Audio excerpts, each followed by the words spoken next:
जय श्री राम। आइए जानते हैं विठोबा पंढरपुर कैसे आए। पुंडलिक अपने पिता जनुदेव और माता सत्यवती के साथ दंडीरवन नामक घने जंगल में रहता था। पुंडलिक एक कर्तव्यनिष्ठ पुत्र था, लेकिन विवाह के तुरंत बाद उसने अपने माता पिता के साथ दुर्व्यवहार करना शुरू कर दिया। इस कष्ट से मुक्ति पाने के लिए माता पिता ने काशी की तीर्थ यात्रा पर जाने का निर्णय किया। जब पुंडलिक की पत्नी को इस बात का पता चला तो उसने भी जाने का फैसला किया। वह और उसका पति घोड़ों पर सवार होकर तीर्थ यात्रियों के उसी समूह में शामिल हो गई। बेटा और उसकी पत्नी घोड़ों पर सवार होकर गए, जबकि बूढ़ा दंपति पैदल चले। हर शाम जब समूह रात के लिए डेरा डालता तो बेटा अपने माता पिता को घोड़ों की देखभाल और अन्य काम करने के लिए मजबूर करता। बेचारे माता पिता उस दिन को कोसते रहे जिस दिन उन्होंने तीर्थ यात्रा पर जाने का फैसला किया था। जल्द ही दल महान ऋषि कुकुत स्वामी के आश्रम पहुंच गया। वहां उन्होंने कुछ दिन बिताने का निर्णय लिया।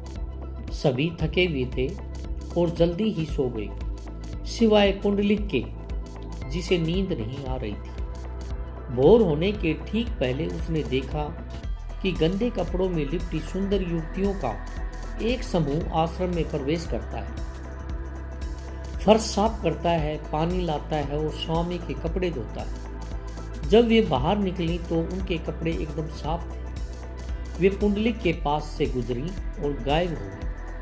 अगली रात उसने वही दृश्य फिर देखा। पुंडलिक उनके चरणों में गिर पड़ा और उनसे विनती की कि वे बताएं कि वे कौन हैं। उन्होंने बताया कि वे गंगा, यमुना और भारत की अन्य पवित्र नदियां हैं, जिनमें तीर्थ यात्री स्नान करके अपने पाप धोते हैं। उनके वस्त्र स्नान करने वाले तीर्थ यात्रियों के पापों से मैले हो गए थे। उन्होंने कहा, और जिस तरह से तुम अपने माता पिता के साथ दुर्व्यवहार करते हो, तुम सबसे बड़े पापी हो।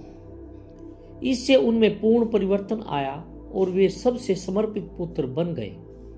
अब माता पिता घोड़ों पर सवार होकर चलते थे, जबकि पुत्र और उसकी पत्नी उनके साथ साथ चलते थे।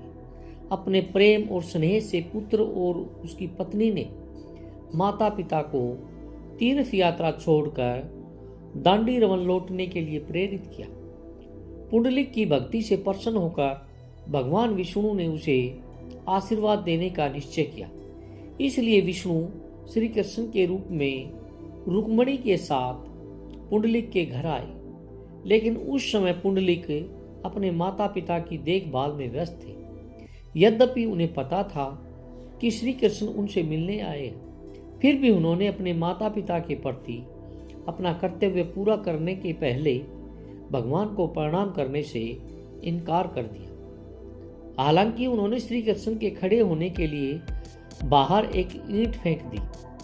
पुंडलिक की अपने माता पिता के प्रति भक्ति से प्रभावित होकर श्री कृष्ण को देरी की कोई परवाह नहीं थी। वे ईंट पर खड़े होकर पुंडलिक का इंतजार करते थे। जब पुंडलिक बाहर आकर भगवान से क्षमा मांगने लगे तो श्री कृष्ण ने उत्तर दिया कि वे अपने माता पिता के प्रति उनके प्रेम से अप्रसन्न होने के बजाय प्रसन्न हैं। उन्होंने पुंडलिक को आशीर्वाद दिया और विठोबा यानी ईंट पर खड़े भगवान के रूप में वहीं निवास करने का वचन दिया। श्री कृष्ण और पुंडलिक के मिलन स्थल पर एक भव्य मंदिर का निर्माण किया।